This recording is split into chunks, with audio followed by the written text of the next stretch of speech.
नमस्कार दोस्तों, मैं हूं रूपेश और आज एक फिर से बड़ा मुद्दा उभर के सामने आया है और स्टीम मीडिया के पेट का पानी हिला है और मीडिया को एक बोटी मिल गई। और आज बड़ी बड़ी चैनल्स आप देख रहे होंगे कि संता सराम जी आपको प्रकरण में उभर के सामने आ रही हैं, बता रही हैं कि गोंडा उत्तर प्रदेश में एक लड़की का शव, जो बच्ची 13 साल की है, उसका शव आश्रम के में पंडाल में खड़ी गाड़ी में बरामद हुआ और लड़की का शव से बहुत बदबू आ रही थी। इससे तय किया जा रहा है कि लड़की का शव काफ़ी दिनों से गाड़ी में पड़ा हुआ था और फिर बताया जा रहा है कि आश्रम के सामने ही लड़की की माँ वहाँ रहती थी और लड़की वहाँ रहती थी, इस टाइप का दिखाया जा रहा है। और फिर काफ़ी यूट्यूबर्स हैं जो अपनी रोटियां सेक रहे हैं, टपोरी छाप जिसे हम बोल सकते हैं, वो काफ़ी इसको मसालेदार बनाकर दिखा रहे हैं कि देखिए आश्रम में किस टाइप का बलात्कार फिर से इन तमाम वर्डों को यूज करके और फिर से इस चीज़ को प्रोपेगेंडा बनाया जा रहा है। स्टीम मीडिया भी इसमें बराबर हाथ सेक रही है, कहीं पर कुछ ना कुछ मिल जाएगा तो काम बन जाएगा। तो इन तमाम चीज़ों में आप देख रहे होंगे कि काफ़ी बड़ा एक माहौल क्रिएट हो रहा है। तो दोस्तों, हम आपको बता दें कि गुमराह होने की ज़रूरत नहीं है। सच्चाई को आप सरल रूप से आश्रम में फ़ोन करके भी आप हासिल कर सकते हैं और दूसरा, अपने दिल और दिमाग से, अपने विवेक से, हर तरीके से तर्क रख कर आप इन तमाम चीज़ों का विश्लेषण समझ सकते हैं कि मीडिया के पेट का पानी कब हिलता है, स्टीम मीडिया कब इन्वॉल्व होती है। और जब हम आपको ज़मीनी लेवल के काफ़ी वर्क दिखाते हैं संता साराम जी आपको प्रकरण में, तो उसकी पेट का पानी नहीं हिलता है। आज उसके पेट का पानी हिल रहा है तो कहीं दाल में कुछ काला है। दोस्तों, हम आपको बता दें कि जो ये घटना हुई है वो आश्रम में जो पंडाल है उसमें गाड़ी में काफ़ी दिनों से वो गाड़ी खड़ी हुई थी, तो उस गाड़ी के अंदर एक शव मिलता है और फिर पुलिस आती है, व्यवस्थित शव को लेके जाती है। अभी पोस्टमार्टम उसका हो गया है, उसकी रिपोर्ट आना बाकी है। लड़की की माँ का स्टेटमेंट सामने आ रहा है। वो लड़की की माँ का स्टेटमेंट क्या है, पहले आप ये सुनिए। हाँ, मैं कोतवाली में चौकी पर शिकायत की थी, गुमशुदा दर्ज कराई तो बोले कि इसको कोतवाली ले जाओ। कोतवाल साहब बोले गुमशुदा नहीं होगा, ये इसमें नाम दर्ज होगा, FIR होगा, इसका नाम लिखा ही है। बोले सर जो अगर नाम लिखा देंगे तो वो लोग हमें और परेशान करेंगे। बोले कुछ नहीं होगा, हम लोग हैं ना, हम आप नाम लिखाइए, बच्चे के नाम से गुमशुदा नहीं होगी। हाँ, मुकदमा लिखाई हूँ। फिर क्या आज क्या पता चला? आज बच्ची हमारी मिली है 4 बजे 4 बजे उसकी लाश मिली है आसर बापू आश्रम में। कहाँ मिली? संत श्री आसाराम बापू आश्रम में गाड़ी के अंदर थी, जबकि उस गाड़ी को हमने आज 2-3 दिन से ढूंढ रहे हैं। उस गाड़ी में कोई भी नहीं था। वो गाड़ी अल्टो थी, वो गाड़ी नहीं खुलती थी, उस गाड़ी खुलती नहीं, दरवाजे गाड़ी अल्टो में खुल रही है। हमारी बच्ची बताए इसीलिए इसकी गाड़ी है। गाड़ी लेकर चले गए थे चीर घर, वहाँ से फिर हमें लेकर गए, दिखा के लेकर आए। बच्ची हमारी इतनी बदबू आ रही थी कि क्या बताऊँ उसके चेहरा छीनने में नहीं है, नीला नीला चेहरा एकदम हो गया, गला सूजा में। आपको क्या लगता है किसी ने मारा है हमारी बच्ची को? क्यों और किन लोगों ने? क्या आशंका है? हमारे घर के विषय में कुछ दिनों 5 महीना पूरा हो गया, 6वां महीना 20 तारीख आ जाए, 6 महीना पूरा हो जाए, हमारे घर कुछ किसी दूसरों ने पटीदार ने लिखा लिया है। लिखने वाली हमारी चचिया सास है, लिखाने वाले इधर ठाकुर है, पप्पू सिंह जगदीशपुर के, हमारे घर से नहीं आके लिखाए हैं। सुरेंद्र कुमार घर से आके लिखाए हैं हमारे घर को। हमने कब्जा नहीं दी, इसलिए हमको आए दिन धमकियाँ देते रहते हैं कि मैं जरूर लूँगा, किसी तरह कुछ भी कर लूँ, मैं हर तरह से ले लूँगा उस घर आपका। क्या लगता है? हम कुछ नहीं लगते वो हमारे। आपको क्या लगता है कि बिटिया कैसे? हमारी बेटिया को किसी ने मारा है, हमारी बेटिया को। कोतवाली नगर जनपद गोंडा एक 13 वर्षीय बालिका की 5 अप्रैल को गुमशुदा होने की, घर से गायब हो जाने की सूचना पुलिस को प्राप्त हुई थी। इसके बाद 7 अप्रैल को परिजनों के द्वारा 3 नामजद लोगों के खिलाफ अभियोग पंजीकृत कराया गया था। परिजन और पुलिस की खोजबीन के दौरान आज रात में ये जानकारी मिली कि घर के ठीक सामने एक आसाराम बापू का सत्संग स्थल है, उस परिसर के अंदर एक वाहन के अंदर बच्ची का शव है। इस सूचना पर उच्चाधिकारियों के साथ साथ फोरेंसिक टीम और डॉग स्क्वाड मौके पर गए। पंचायतनामा पोस्टमार्टम की कार्रवाई की जा रही है, सभी तथ्यों की पड़ताल की जा रही है, हर स्तर से साक्ष्य संकलन कर इसमें जो भी अग्रिम विधिक कार्रवाई की जा रही है। इस समय गोंडा से हमारे साथ जुड़े हैं संपादक सुरेश जी। उन्होंने भी काफ़ी चीज़ों का मुआयना किया है, वहाँ के लोकल हालातों को छानबीन करते हुए हम उनसे ही पूछेंगे कि आखिर वहाँ का क्या हाल चाल चल रहा है। सुरेश जी नमस्कार। सुरेश जी आपको मेरी आवाज़ आ रही है? सबसे मेन बात है कि अभी तो पोस्टमार्टम रिपोर्ट आना बाकी है जी। अभी आ जाएगी, एक दो घंटे में आ जाएगी पोस्टमार्टम रिपोर्ट। और लड़की की माँ ने, जब वो लड़की गायब हो गई थी तो लड़की की माँ ने आश्रम में 2 दिन पहले भी ढूंढा था वहाँ पे जी। तो 2 दिन पहले लड़की की लाश जो है वहाँ गाड़ी में नहीं थी, कहीं आसपास थी नहीं। अब कोई जब किसी की हत्या होती है, कोई मरता है तो उसकी 24 घंटे या 36 घंटे के बाद उसकी लाश से बदबू आनी शुरू हो जाती है जी। अभी 2 दिन पहले तो बदबू आ नहीं रही थी, अब बदबू कल शाम को आई है, कल आई है बदबू। तो जाहिर है कि कल ही किसी ने जो है ये आपसी रंजिश के कारण जो है साजिश करके वहाँ उसमें छुपाई गई है लाश। अच्छा, जो है। लड़की की जो माँ है वो अपने स्टेटमेंट में खुद बोल रही है कि हम आश्रम में आए थे और हमने गाड़ी के इर्द गिर्द देखा था तो ऐसा कुछ नहीं था। और फिर उसके बाद तो प्रोपेगेंडा मीडिया उठा रही है, और लड़की जो है मीडिया उठा रही है कि वो युवती है, युवती नहीं, वो 12 साल की एक मानसिक विक्षिप्त लड़की थी, 12 साल की थी, बच्ची थी जी।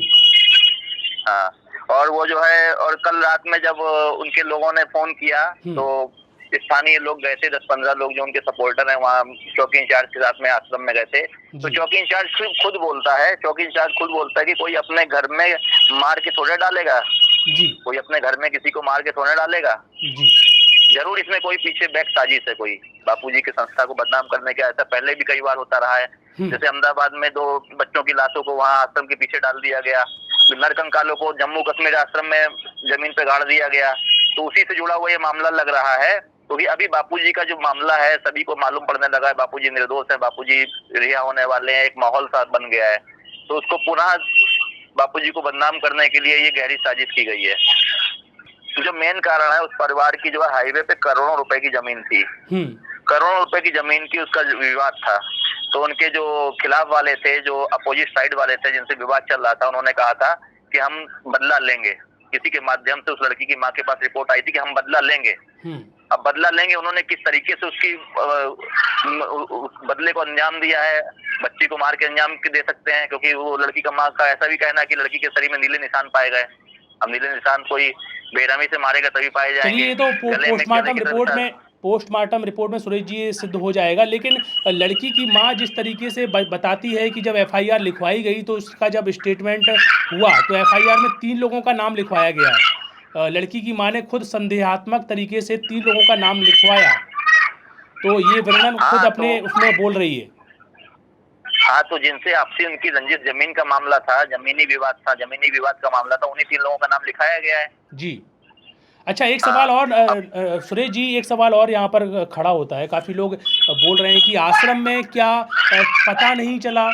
अब जिस तरीके से बताया जा रहा है कि उस सब से काफ़ी दिनों से बदबू आने लगी थी। रात में 11 बजे पता चला है। अब आप बताइए, रात में 11 बजे पता चला है। वहाँ पे आश्रमवासी कोई रहता नहीं था। आश्रम में जो सेवा करने आते हैं वही लोग आश्रम देख रहे थे जी। आश्रमवासी कोई स्थायी जो था, वो एक लड़का था, वो स्थायी जो था वो वहाँ से करीब 15 से 20 दिन पहले उसने आश्रम छोड़ दिया था। वो कैसियो बजाता था, वो कहीं दूसरी जगह भागवत कथाकार के साथ में कैसियो बजाने के काम में चला गया था जी। हाँ, तो वहाँ पे कोई एक स्थायी व्यक्ति कोई रहता नहीं था। वहाँ पे सेवादारी आते थे, एक बुड्ढे काका रहते थे, 2 लड़के रहते थे, सेवादारी आते थे, सेवा करते थे, अब तो चले जाते थे जी। सुरेश जी धन्यवाद। अभी हम आपके साथ जुड़े रहेंगे और भी जो अपडेट होंगी वो भी आपसे हम लेते रहेंगे। बहुत बहुत धन्यवाद। अब लड़की की माँ खुद बोल रही है कि मेरे पतिदेव पिछले 1.5 साल से गुमशुदा हैं, मतलब वो मिले नहीं हैं। और फिर उसके बाद जो पड़ोस में उनका जो विवाद चल रहा था पिछले 6 महीने से बहुत तेज़ी से चल रहा था। जब वो लड़की जब उनको नहीं मिली, मंगलवार की शाम को जब नहीं मिली तो फिर वो कोतवाली गए। कोतवाली में जब पुलिस वालों ने बोला कि भाई हम आपका ये चीज़ नहीं स्वीकारेंगे क्योंकि आपको FIR लिखवानी पड़ेगी, तो लड़की की माँ से पूछा गया कि भाई आप बताइए कौन लोगों पे आपको संदेह है। तो लड़की की माँ डर रही थी, फिर भी उसने 3 लोगों के नाम वहाँ पर लिखवाए। उन 3 लोगों के जो नाम लिखवाए गए हैं वो खुद पड़ोस के लोग हैं, और भी कई जो अभी नाम को एक्सपोज नहीं किया गया है। लेकिन संत आसाराम जी बापू प्रकरण से और संत आसाराम जी आश्रम से इनका कोई ताल्लुक नहीं है। हम दोस्तों आपको बता दें कि जो गोंडा में संत आसाराम जी बापू का आश्रम है, उस आश्रम के सामने वो लड़की रहती थी और लड़की की माँ रहती थी, और वो आश्रम में आते जाते रहते थे क्योंकि आश्रम सार्वजनिक प्लेस है। मतलब वहाँ पर शंकर भगवान का भी मंदिर है आश्रम में, और भी जो पूजनीय जो हिंदू धर्म की जो आराध्य भगवान होते हैं उनकी भी मूर्ति यहाँ पर विराजमान है। लोग जप ध्यान करने के हिसाब से भी आश्रम में आते हैं, और शंकर भगवान का मंदिर है तो वहाँ पर जल देने के हिसाब से आते हैं, वहाँ दीपदान भी करते हैं, दीप वगैरह शाम को सुबह शाम रखते हैं और आराधना करते हैं। वहाँ पर पीपल का वृक्ष है, पीपल की परिक्रमा करने भी लोग आते हैं। तो इस टाइप का सार्वजनिक स्थल संत आसाराम जी बापू आश्रम गोंडा है, तो काफ़ी लोग आते जाते रहते हैं। लड़की वहाँ पर दीप देने आती थी, दिखाने आती थी, मतलब भगवान को जल देने वगैरह आते थे वो लोग। तो ये कोई बड़ी बात नहीं है, क्योंकि आश्रम के उस पार हम देखेंगे तो उनका घर था और उनका आश्रम में आना जाना रहता था। लेकिन कई हालातों से हमको ये भी पता चलता है कि वहाँ उस आश्रम में कोई परमानेंट रहने वाला कोई वहाँ का आश्रमवासी नहीं था। समिति बनी हुई है, समिति के माध्यम से वहाँ पर एक दिन रविवार के दिन एक बड़े पैमाने में सत्संग होता है, फिर उसके बाद वहाँ पर आना जाना समिति वालों का रहता है। जो रूम है उनमें लॉक लगा रहता है, और जो पंडाल है वहाँ पर गाड़ी खड़ी हुई थी, गेट है, बाउंड्री भी इतनी कोई खास नहीं है, तो गाड़ी अंदर खड़ी हुई थी। तो तमाम हालातों में कब क्या हुआ उसकी तो जांच पड़ताल पुलिस कर ही रही है, लेकिन ये बातें सब सामने उभर के आएंगी। लेकिन इसमें साजिश की जिस तरीके से बू आ रही है वो एक बहुत बड़ी बात है। तो गुमराह होने की ज़रूरत नहीं है दोस्तों, सच्चाई हम आपको व्यवस्थित तरीके से पहुंचाते रहेंगे। और आप ये देखिए कि संत आसाराम जी बापू के माध्यम से इतने सारे प्रकरण में एक वर्क हुए, जन सेवाएं हुई, फिर उनके खुद के ऐसे दस्तावेज हैं जो कि वास्तव में समाज के सामने रख दिए जाएं तो आज कोर्ट की धज्जियां उड़ सकती हैं। सरकारों की जो नाकामी है और जो कहीं ना कहीं साजिश का अंजाम जो तो लोग दे रहे हैं उनकी धज्जियां उड़ सकती हैं, एक बहुत बड़ा माहौल क्रिएट हो सकता है। तो मीडिया उन तमाम दस्तावेजों को तो दिखाती नहीं है कभी। संत आसाराम जी बापू प्रकरण में ऐसे ऐसे दस्तावेज हैं जो दूध का दूध और पानी का पानी 1 मिनट में कर देते हैं। उन तमाम दस्तावेजों को अगर दिखाया जाए तो समाज को एक बहुत बड़ा आंदोलन, समाज में एक बहुत बड़ा आंदोलन खड़ा हो सकता है।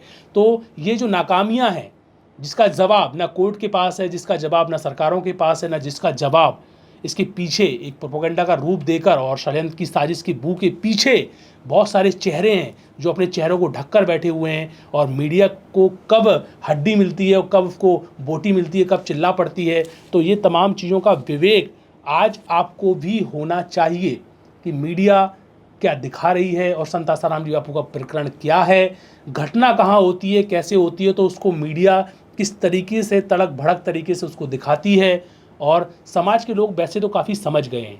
इसका सबसे बड़ा रीज़न ये है कि सोशल मीडिया भी काफ़ी एक्टिव है। आज से कुछ समय पहले आप जाएंगे 12 साल 13 साल पहले तो सोशल मीडिया इतनी एक्टिव नहीं थी, तो इनकी ढपली उनका राग बचता रहता था।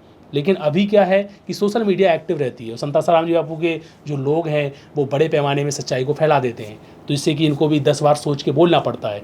फिर भी ये लोग बोल रहे हैं तो इसके पीछे बहुत बड़ा राज है कि कहीं ना कहीं ये देख रहे हैं कि फिर से लोगों को गुमराह करने का एक माध्यम मिल गया है, और जिसके तहत ये बड़े बड़े शब्दों का उपयोग करके बलात्कार वगैरह वगैरह, आश्रम में ये होता है, आश्रम में वो होता है, तो ऐसे वर्डों का उपयोग करके ये फिर से माहौल खड़ा कर रहे हैं, जबकि इसके माहौल के पीछे की सच्चाई कुछ और है। पुलिस पूरी जांच पड़ताल में लगी हुई है, लाश को बरामद करके उसका पोस्टमार्टम कर दिया गया है, उसकी रिपोर्ट भी आ जाएगी। और पुलिस ने खुद जांच पड़ताल करने के बाद पूरा पाया कि लड़की की जो माँ है उससे काफ़ी जो विवाद चल रहे थे पड़ोस के वो भी काफ़ी गहरे हैं। उन्होंने कई बार धमकियाँ दी हैं लड़की की माँ को कि हम तुमको देख लेंगे, और फिर काफ़ी बातें उभर के सामने आई हैं कि लड़की जो बच्ची थी, जो 13 साल की उम्र की जो बच्ची थी, उसको मिर्गी की भी प्रॉब्लम थी, उसका स्वास्थ्य ठीक नहीं रहता था, जिस कारण से कहीं ना कहीं जब लड़की का शरीर अकड़ा हुआ मिला है तो उसको मिर्गी की हालत में क्या होता है कि अगर उसका सही समय पर ट्रीटमेंट ना हो या कोई उस समय उपस्थित ना हो व्यक्ति को, जब मिर्गी आए तो उसकी जान भी जा सकती है। तो इस तमाम प्रकरण में वैसे इन तमाम चीज़ों की जांच पड़ताल पुलिस कर रही है, लेकिन ये सच है कि लाश तो आश्रम में मिलती है, लेकिन इसके पीछे का राज क्या है वो पुलिस खोलेगी। और जो इसमें अपनी रोटियां सेक रहे हैं उस सच से भी आप अवगत रहिए, अपने विवेक का उपयोग कीजिए। हम आपको जो घटनाएं हैं उनका वर्णन हम आपको देते रहेंगे, और फिर से जल्द मिलेंगे पूरी रिपोर्ट के साथ, उसकी लड़की क्या पोस्टमार्टम रिपोर्ट आई है उसके साथ, और तमाम विश्लेषण के साथ जो बातें उभर के सामने आएंगी, उन तमाम बातों के साथ हम फिर से आपसे मिलेंगे। अब हमें दीजिए इजाज़त, नमस्कार।